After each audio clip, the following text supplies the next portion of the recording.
Welcome back to another episode of Circle of Trades. I'm Todd Studer in the online studio. Mr. Travis Waldstein, Air Serv Heating and Air Conditioning, Waldstein Plumbing, and good to see you again. And we're starting to near the end of summer.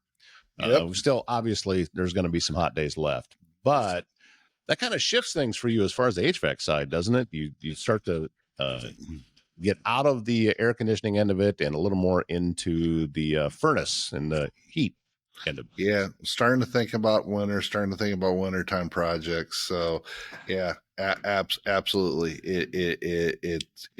It's part of the business. So, I like summer a whole lot better than winter from a business perspective. Now, personally, I like winter better than summer. I'd rather be cold than hot.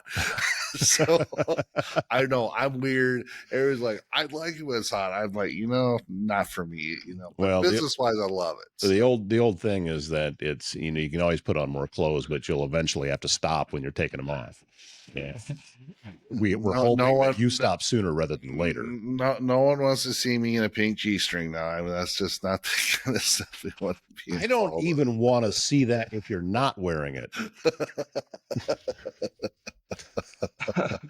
Oh my God!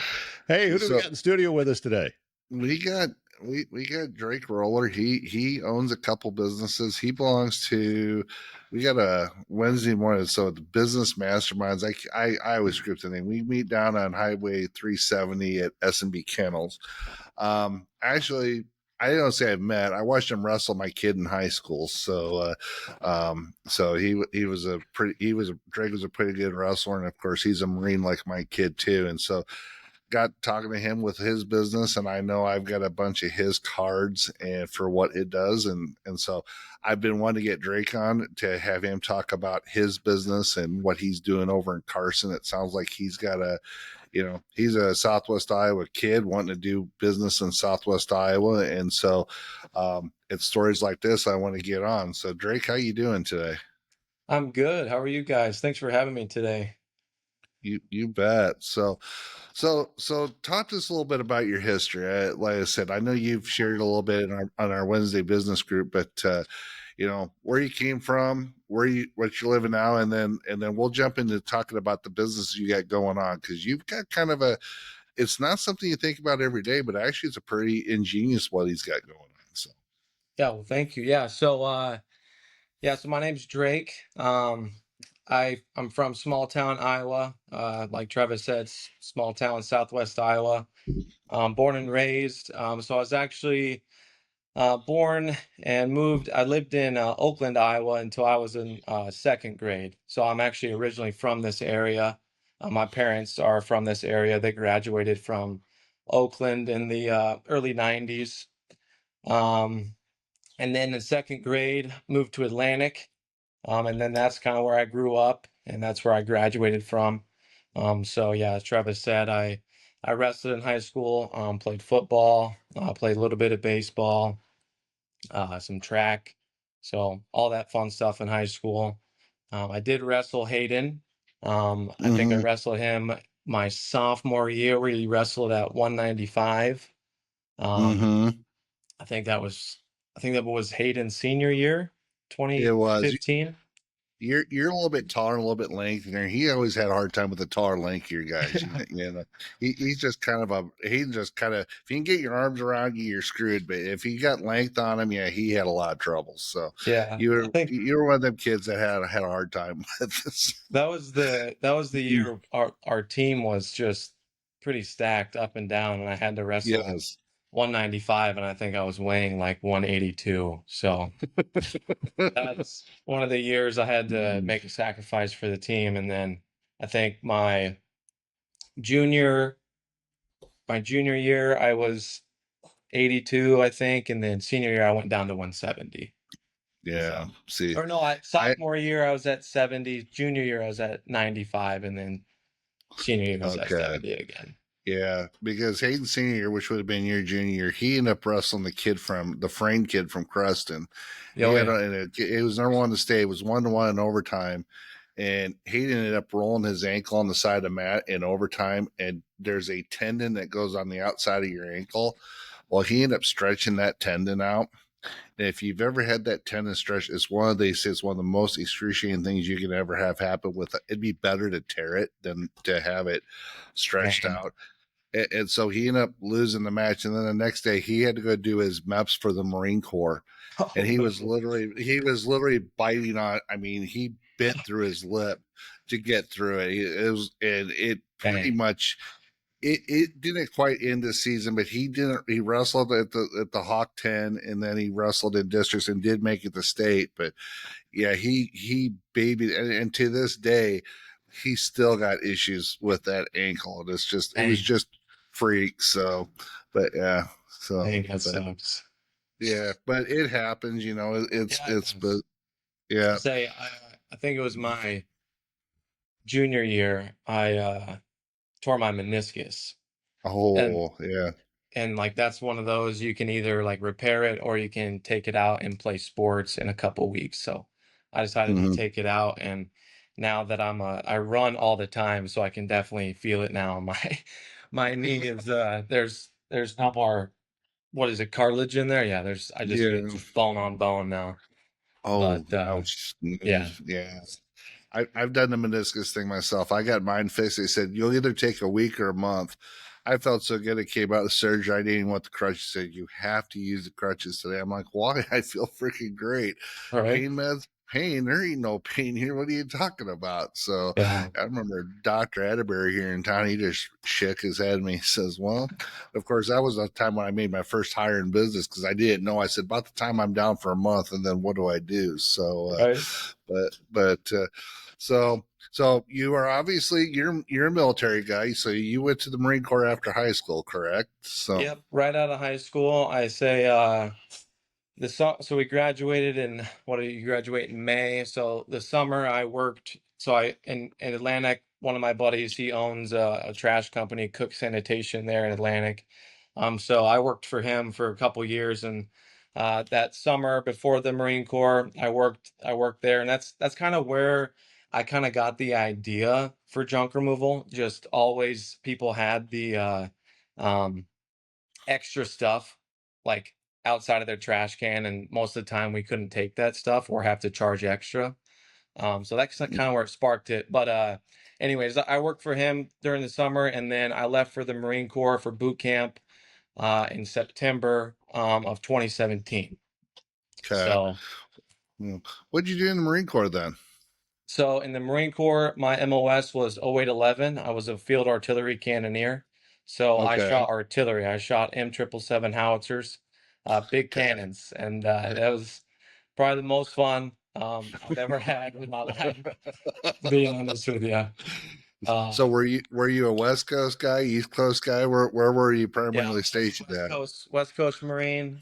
So I went to boot camp on the West Coast, and then after boot camp, you go to MCT. That was also on the West Coast. And then after MCT, you go to your job training, and that was in Fort Sill, Oklahoma. Oh, So okay. I was in Fort Sill for probably 2 months.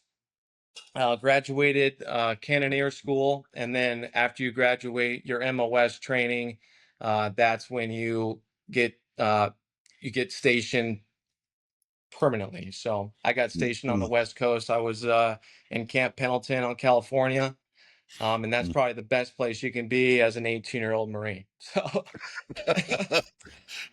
Far enough away if you want to go to San Diego or go to Los Angeles, it's not that far away, but it's far oh, enough, especially if you don't have a car, that you can't find too much trouble, right? I mean, it's mhm. kind of a best of both worlds. So Yeah, It's military, guys. You can find trouble. oh yeah, for sure. I say so LA was an hour north and San Diego was an hour south. And, typical Marine, first thing when I got there, I bought a car. So I bought, mhm. a Dodge Charger. I had to do it. So, yeah. So did you make any trips down to Tijuana? No, we were actually strictly forbidden in Tijuana. Marines are strictly forbidden there. Oh, Um, really? and I did. there's actually one time there was a couple guys in our battery that got caught down there, and we went looking for Mexico on the mountains of Camp Pendleton. We did a little running for that. We tried to we made sure that if we saw Mexico, not to go there, you know. So yeah, Imperial Beach is close enough, so yeah, you can see Mexico from there. So, right. I don't know oh, whether it's related or not, but yeah, I know that when I was in the Navy and stationed in Orlando, we weren't even allowed to go to Orange Blossom Trail. So oh yeah, your level of what's restricted was probably a little bit worse than what ours was. They just didn't want anybody getting into trouble down there. Yeah, yeah, oh yeah, yeah. Orange Blossom Trail. Yeah, I remember that Yeah. actually. So, No, it was a oh, lot of fun. I say the Marine Corps, you know, I think just makes you grow up really fast. I mhm. say I was very blessed and I was very dedicated, very I love the Marine Corps, so I always wanted to learn and for that reason I was kind of fast tracked. I was meritorious promoted to the rank of corporal. And then after that, they put me in Chiefs course really fast. So I graduated Chiefs course when I was 19 years old when I had my first section and my first howitzer. So I was a section chief. I had 8 to 10 Marines at any given time I was in charge of. And those are the kind of guys that we kind of just did everything together.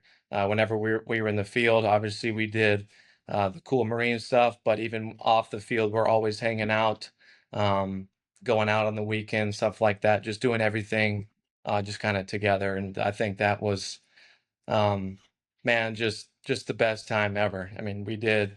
It was so fun. It was so uh, fun. I would because I was in the Navy, and then after I got in the Navy, I joined the National Guard. But then my son Hayden, and I've actually got two sons. My other son Hunter, he's in the Marine Corps. He's down at Yuma. He's an air traffic controller, and he did you. Ouch.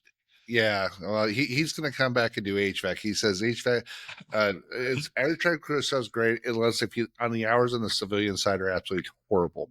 Um, so, but yeah, it's the same thing. You talk about camaraderie. I mean, there's guys that, I knew his squadron 30 years ago, still part of a friends group, or give each other bad time, see him once in a while. And same thing. I mean, Hayden had a bunch of friends of his that were, I mean, Hayden's always like spicy hot food.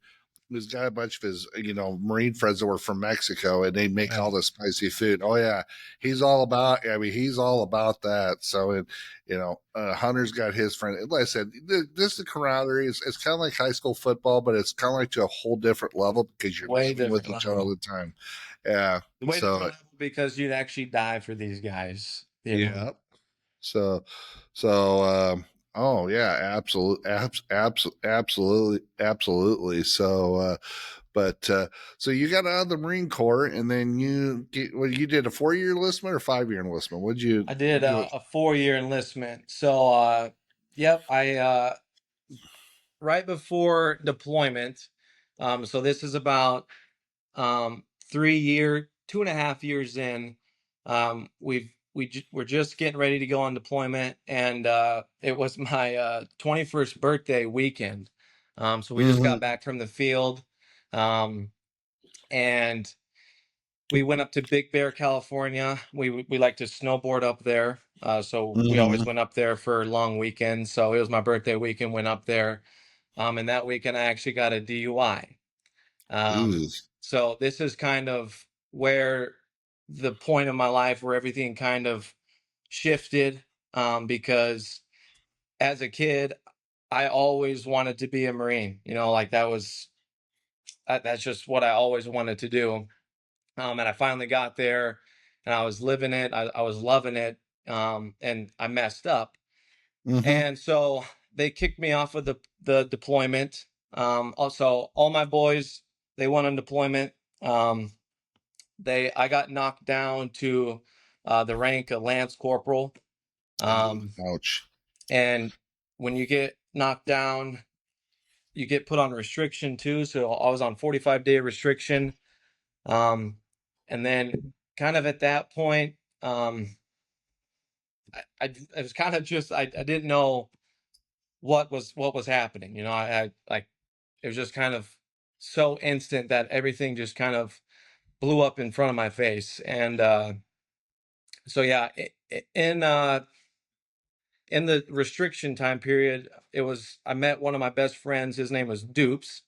So that's an important name to remember now, because Dupes actually lives in Carson, and he's married to my stepsister, which is Oh, pretty cool. yeah. So me and him met in restriction anyways. Um, and then I had a year left of my contract after I Mhm. got in trouble. So I got married right after I got in trouble. So my girlfriend at the time, or my fiance, Kayla, which is my wife now, we got married. It was 2020. So it was like right when COVID started. It was like the peak of Oh, COVID, right, in oh, California. God. Yeah. So we got married at a ticket booth in Anaheim, California, which was at the Anaheim Ducks stadium. We got married at a Yep. ticket booth.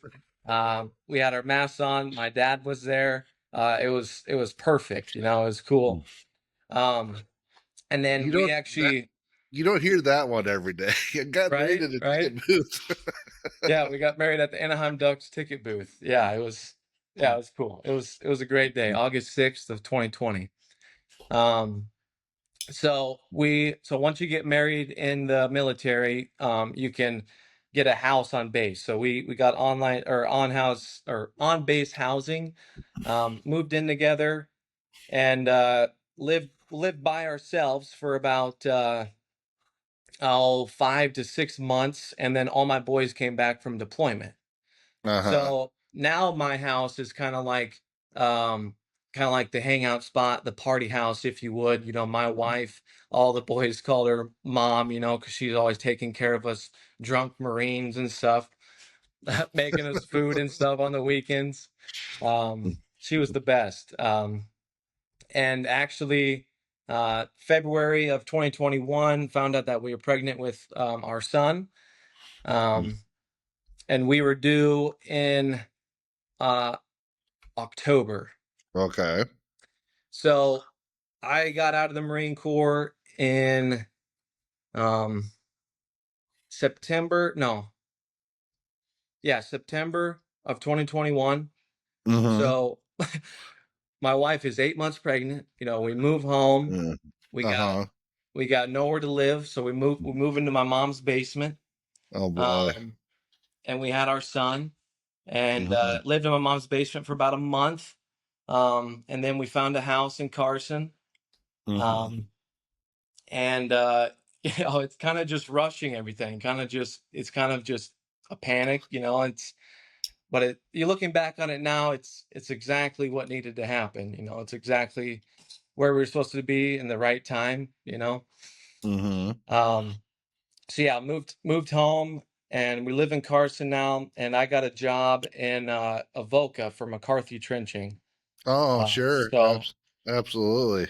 yep, I was putting water main in, putting sewer main in. That was a really shitty job, if you would.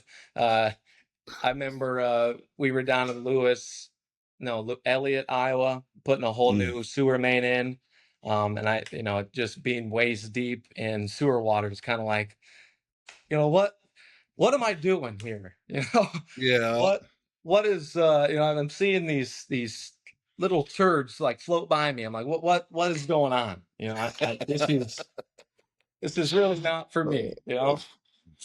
Oh wow. Yeah, so Yeah. you come home from the Marine Corps and you're down in a ditch and you're kind of going, this sucks.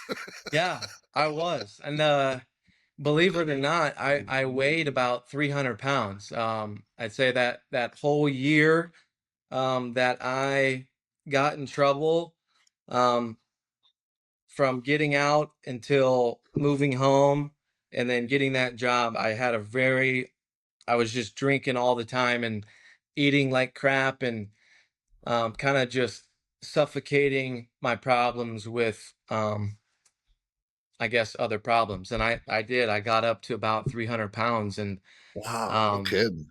yeah, I was not good. If you ask my wife, she was about that close to leaving me just because how ugly I was. Oh, wow.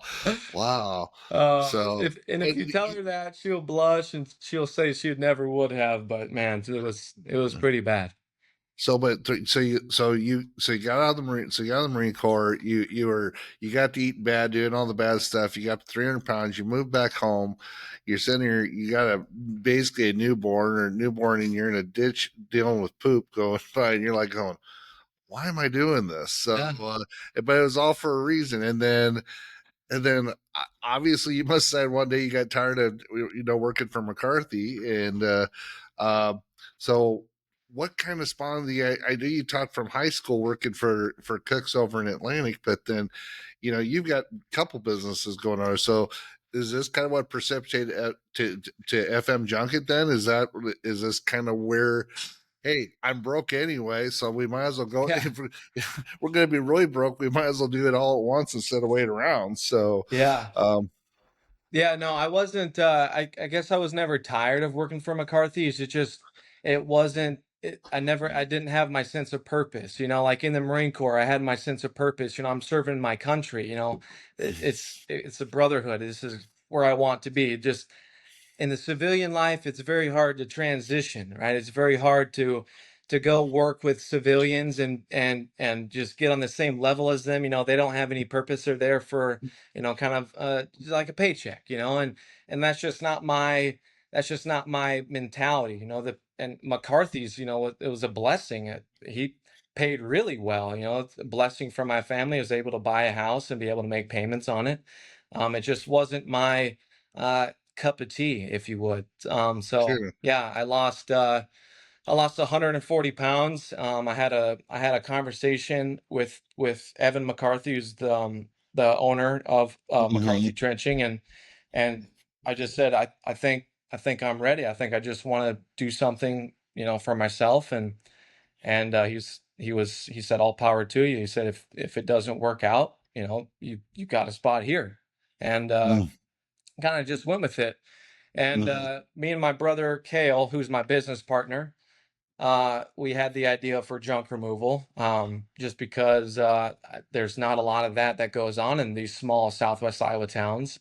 mhm. Um, and I remember sitting on the couch one day, and we're just coming up with business names, and there's a couple like Big Buck Junk or uh, yes, something like that nature. And Kale looks at me and he goes, Full Metal Junket, and I'm like, oh my gosh. I'm like that. I'm like, that's it. I'm like, that's it right there. Because Uh, we can just tie it off of the Marine Corps, and yeah, so that's the business name is Full Metal Junket. So our logo is FM Junket. That's kind of what we go by. But yeah, so it's based off of the movie Full Metal Jacket. yeah. That's kind of the play on words Yeah. there. Yeah. Hey, you know what? They show up with guns. You show up with dumpsters, right? Isn't That's that how right. that That's right. works? That's right.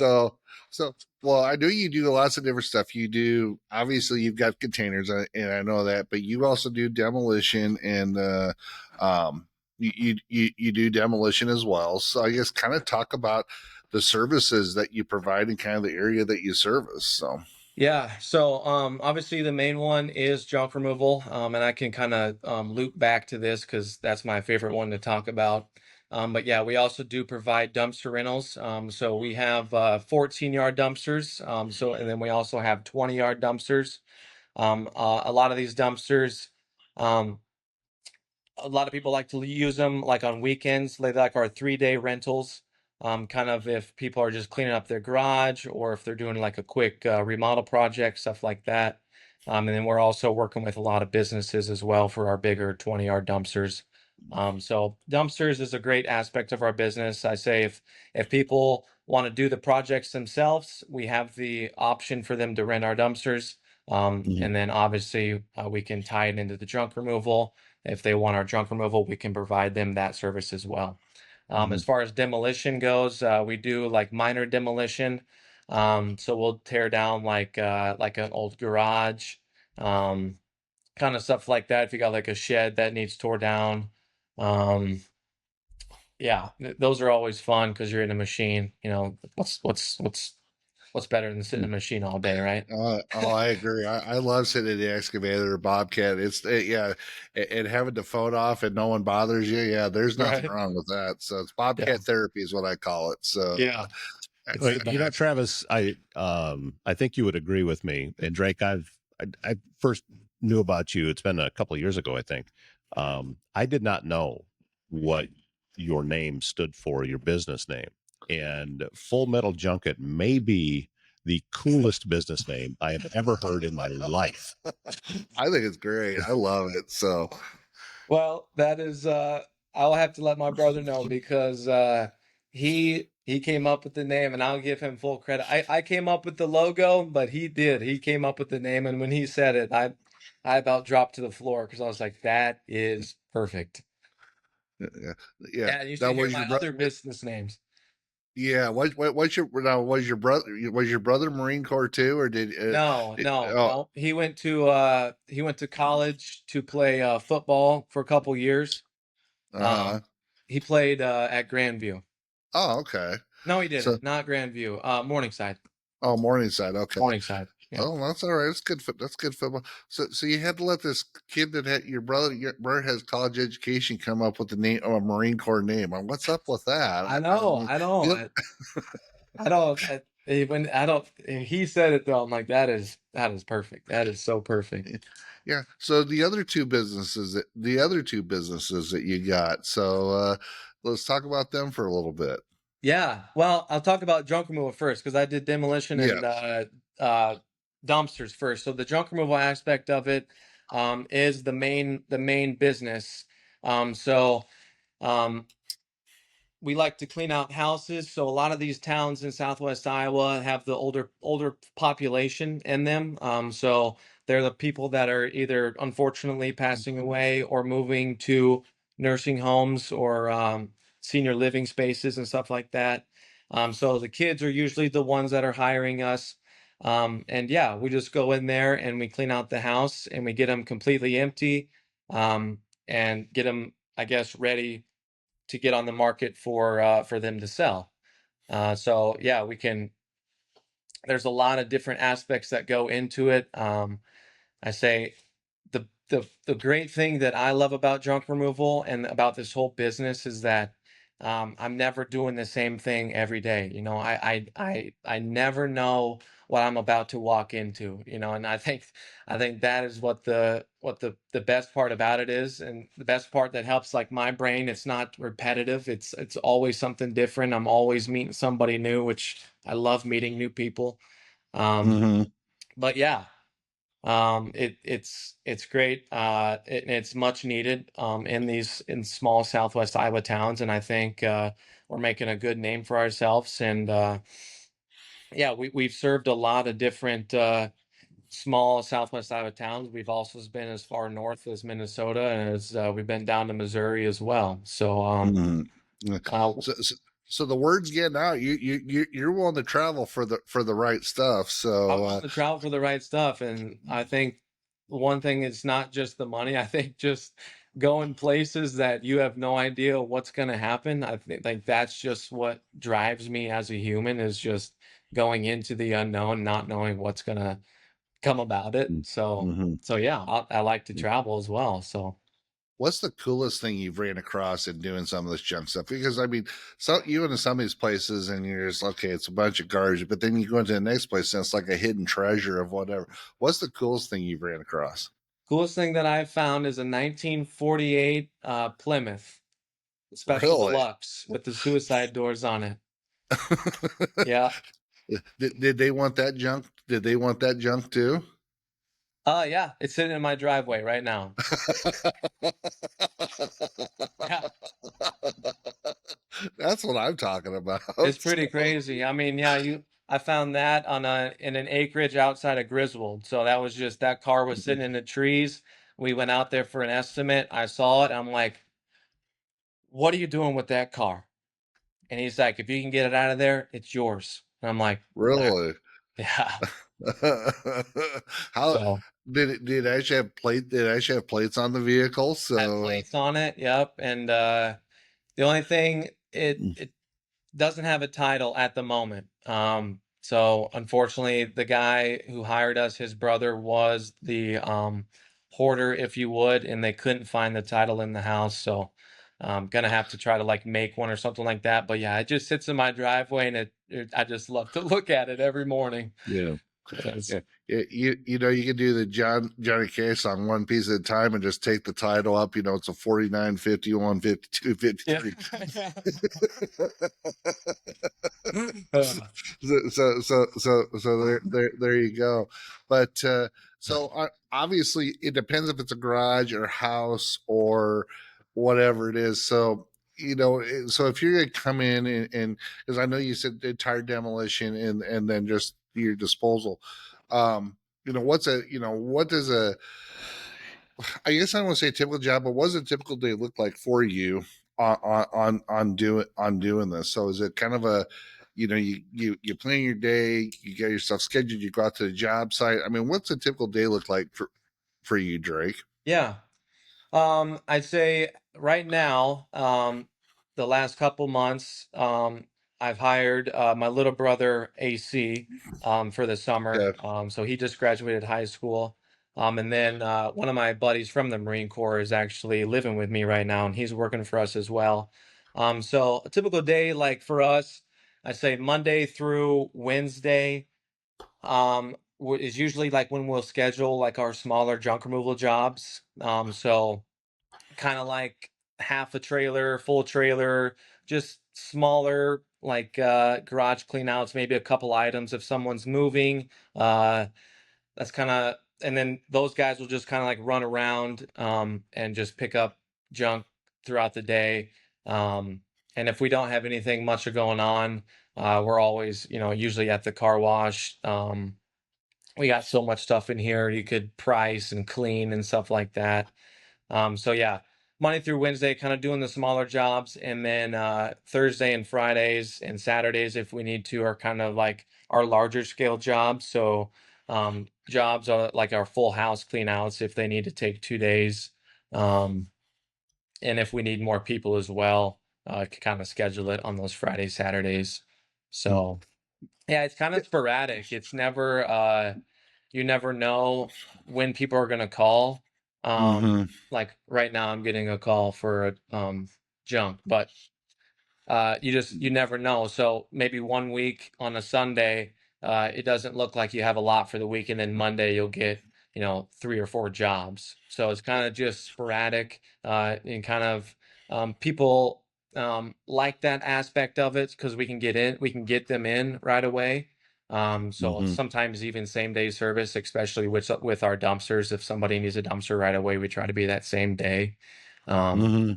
so yeah, it's kind of it's never really set in stone. And that's good and bad, I guess. It's always kind of not keeping me up at night, but kind of keeping me up at night. Well, But hey, I've been a business owner for 16 years. There's nights you're going to stay up. It doesn't right, matter how long you've been in business. If you're not up once in a while, it means you don't care. And obviously, I don't want anybody to lose sleep, but just the fact of being in business and you got family and kids and family in the business and friends in the business, it's going to keep you up once in a while, and that's healthy. If it wasn't, I'd be a lot more concerned about it. right, right. So, what's your now? Obviously, we'll get you to it. What's your radius that you cover outside of Carson? I know you've been to Council Bluffs, you've been down Mills County. I'm assuming you go out as far as Atlantic. I'm assuming you got some Yep. contacts over that direction. So, what about a 35, 40-mile radius of Carson, or how far out do you guys So usually go? we do like we do a 60-mile radius of Carson. Okay. Dumpsters, I'll strictly do a 60-mile radius for dumpsters. And like I said, for junk removal, I'll travel if the job is right. Like I said, I've been to Missouri, I've been to Minnesota. Um, Mm-hmm. so yeah, as far as like I like to do, we've done like 4 or 5 house clean outs as far as Corning over there. Okay. We've been to Creston, Yeah. Anita, we've been up to Denison. Mm. Um, and then I've been to what is over there, Valley, Nebraska. Okay. So kind of Beddington, that Beddington, Beddington area. Yeah. Bennington So, area. Yep. yeah, absolutely. So if there's work to be had, you'll travel. So now when a customer comes to the house and they say you're going to do a clean out, I'm assuming that means from if it's a hoarder house and it's full of junk, I mean literally or whatever it is. So you do that from start to finish. So if you're going to talk to the customer, what is their expectation when you're done? I mean, is it pretty much everybody's a little bit different, but I'm guessing if they said they want it out of there and they want it gone, pretty much what does it look like when you're done with that project? Yeah, that once we're done, that property is going to be able to sell. Okay. Let's say we don't go as far as like the deep cleaning, like we won't vacuum and we won't like scrub anything, but we'll get the house completely empty. We're going to sweep up our mess, and Mhm. yeah, it's going to be ready for listing. And that's exactly what the customer wants, usually. I Mhm. say for the big house clean outs, I say like for garage clean outs, they just like a lot in like the spring, they just want their garage back for the spring, like spring cleaning, stuff like that. Sure. But yeah, for like a hoarder house situation, like we have actually our biggest job on Thursday this week in a couple of days. A hoarder house like that, um, you walk in there and you kind of just don't even know where to start. And a lot of people ask me, where do you start? And the front door, you know, Got to that's get it's in. got to get in there. I did one of those So once that that's what it is you just start with directly what's in front of you and work through a complete room till it's done and then move on to the next one until it's done. And hopefully you don't have somebody there that wants to sort through every single thing you're pulling out that right, because that'll really slow you down. Mhm.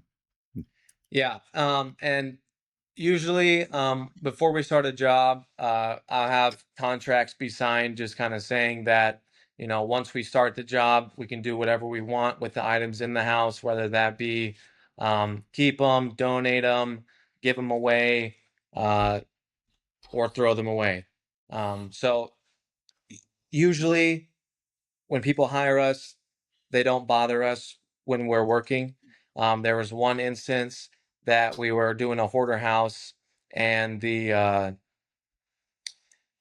son of the hoarder showed up and was kind of telling us, what to keep as we're going through, and it just it was not pleasant. Yeah, it was just not it's Unproductive is what it was. It sounds yeah, like to me. yeah, Yeah. but it's not a problem. It's a problem, you know. Well, yeah. You're there to do a job. So when you're going through now you have is it would I be one of your is a consignment business? Am I correct? And would that be a correct way to describe this? Because then you got the car wash, and then you got the other business that you got. I'm assuming that because of some of the stuff you end up pulling out of houses, people don't want it, but it's got value. So, and you probably end up doing quite a bit of resale because, I mean, listen, people like to buy things. So, so kind of how does that how does that work? And talk about that business a little bit because that obviously feeds into what you're doing. It's kind of a backwards way for you to make money on the backside. So, what does that what does that consignment business look like for you? And what's the name of that? So, Yeah. So my other two businesses that I have, the other one is Simper Shine, which is the car wash in Carson. And that's where I am right now. And that's where the office for FM Junkit is. And that's where we hold all of our dumpsters and trailers as well. It sits on a half acre right there on Highway 92. And this is also where I have Private Pile, which is the antique store. okay. Yeah, everything that's in this um, car wash is stuff that we have found in houses that we have cleaned out. Um, and a lot of this stuff in here is just items that to me don't need to be thrown away. They one, yes, they have value, but they just have a lot of history. There's a lot of stuff in here that is that has a lot of history and has a lot of story behind it. So that's kind of my motivation behind Private Pile, is just kind of repurposing history. So I don't sell stuff for for super expensive. You can get some pretty good deals in here. Not a lot of stuff is over that $10 range. Um, I'm always just trying to get stuff out into other people's homes and to be loved again, because we always have stuff coming in. So I try to get stuff out as quickly as possible. We're always trying to have big sales and just try to get stuff out as quick and as cheap as possible. Mm-hmm. But yeah, it is a good way to repurpose the stuff that we do find in houses. And a lot of the customers that we do work with love that aspect of it, because a lot of the times, they don't like the fact that they have to part with the stuff, especially throw it away. So, I go in there and I kind of tell them, hey, just so you know, not all this stuff is going to be thrown away. This stuff is, going to be put on the shelf and displayed, and somebody's going to love it again. And a lot of people do like that aspect of it. And we do post a lot of that on Facebook and stuff. Like Mm-hmm. a quick story. I have a picture of a guy from World War I, that we posted on our FM Junkit page for a Friday find. And one of the ladies said, "Oh, this looks like my grandpa Lindsay or cousin Lindsay or something," and it was him. Oh, really? So yeah, so it's kind of just like that piece of history. Now I get to give that back. I'm not going to sell that to that person. That's part of their family, so I'm going to give that to them. And now they have whoever that was to them and their family uh, back in their family. It's instead of being in the landfill. I think that's, to me, awesome. Oh, oh, absolutely. Yeah, and you know what, it adds credibility to what you're doing it to. You're just not, you know. I mean, that's actually pretty cool. They go, hey, that's my wife does Ancestor. My wife would be all over something like that. So I say, hey, Yeah. look, there's my Grandpa Harley or whatever it is. So do you? I know you throw a lot of stuff away. Is there ever stuff to where you times, instead of throwing it away, to where there's certain items maybe you'll take to it like a donation center? Does that ever happen with the stuff you deal with at all then, or Oh yeah, uh, for sure. So obviously, we clean out houses. So think about your house, think about everything in there, and now think about me taking it all out, right? There's a lot of stuff in there that could be used for a lot of people, right? Such as clothes, such as like unused hygiene products, um, furniture, um, all like the essential necessities for living. Those are the kind of things that we like to donate. Mm-hmm. Um, and some houses, though, I have to deem them hazardous just because they're infested with mice or Mm-hmm. something of that nature. I have to unfortunately throw stuff like that away, which a lot of times, hurts my heart, because I'm in the business to help people, and there's a lot of stuff in these houses that I can help people with. And when I do have to make that call to have to throw everything away, it does kind of suck sometimes. But yeah, we're always looking through everything to we sort through the house. We're always having like a metal pile, always having a keep pile, always having a donate pile, just constantly sorting through houses. It's like controlled chaos as we're going through this kind of stuff. yeah, but that's actually great. So not on top of that, you're doing a service for the customer, but you're able to give back to the community. But it makes sense. But like I said, if it's a biohazard situation, I'm guessing in them situations, you're probably dressing up in gloves and Tyvek suits and all that stuff too when you're in them type of situations. Yep. That's probably the part that nobody understands when you get into them situations. You got to protect yourself. So Right. and unfortunately that's part of the job. So Yeah, and yeah, sometimes it does get a little scary. I don't know if you guys know a gentleman over in the Oakland area. He had a roll-off business as well, but he passed away last year or maybe 2 years ago from bat feces. Oh, really? So like he got Yeah. sick and like that activated and yeah, he passed away from that. So yeah, just always being cautious in those situations. Like I said, you never know what you're about to walk into. So like when I'm about to do an estimate, I'm always asking the customer like if this place is filled with mice or if this place is filled with bats, just so I can go in there with full um proper equipment. Um as far as yeah, um the masks and the Tyvek suits and the booties if you need to. Hmm. Because yeah, uh, that stuff is scary and it's so sad because you have to think, my gosh, somebody was living in this, you know? It's Hmm. like, wow, Yeah. it's But sometimes people don't know, or they've got other issues, unfortunately, and you have to. Well, when you're in there, probably the person that was in there is no longer in there, but you have to be empathetic, and sometimes yeah, that's kind of a tough situation. I'm sure it pulls at your pulls at your emotions once in a while. Then there's probably other jobs where you kind of it's not, but yeah, because this was somebody's life and this is how somebody lived, so I'm sure that yeah, affects you tremendously. So 100%. Like this job that we're doing on Thursday, um, is a very sad situation. I mean, it's to the point where you can't even see the floor of the house. mm, And like I mean it's just stuff everywhere. And the daughter of the hoarder is the one who hired us.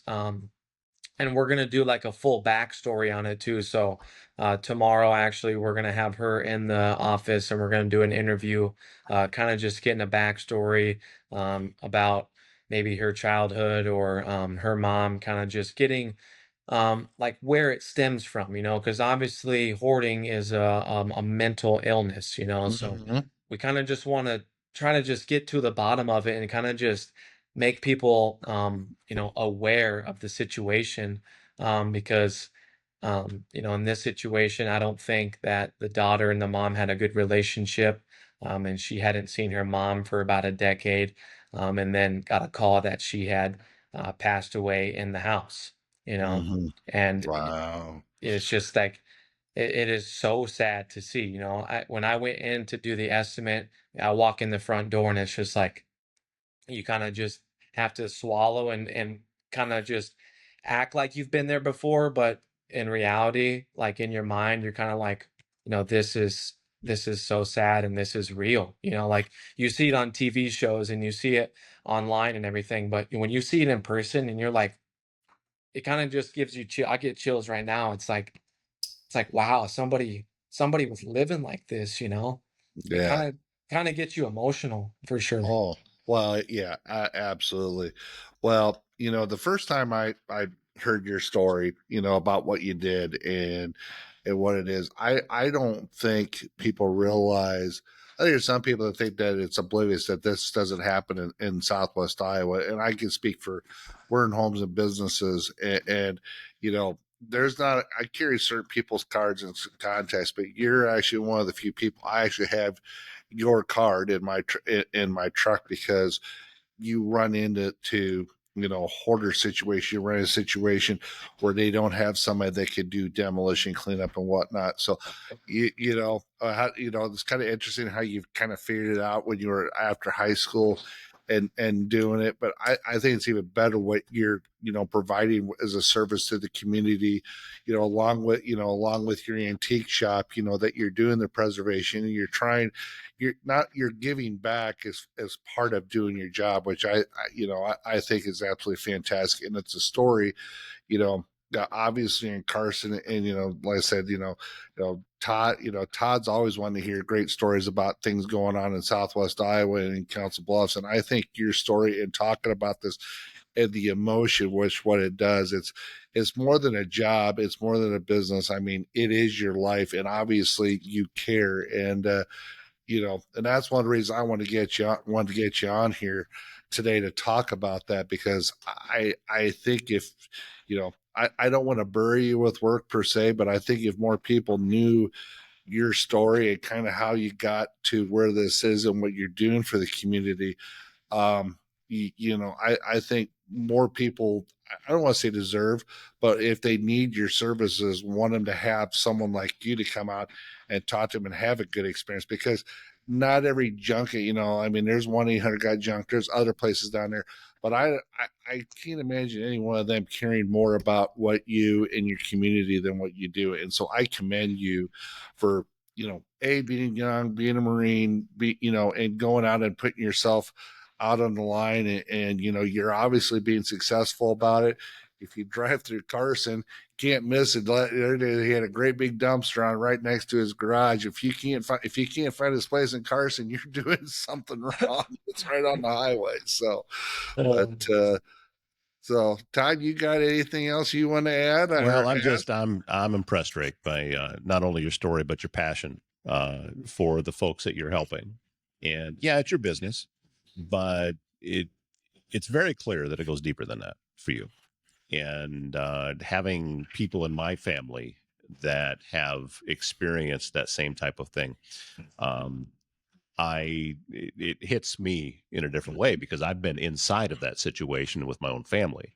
So seeing what that can do, and how much compassion you come to the table with that is it's commendable. And as Travis said, it's one of the things that these are stories that I like to tell. These are the things that are happening around Southwest Iowa that, yeah, you're close-knit folks and your friends and your family and the people at the referral group and everything else know about it.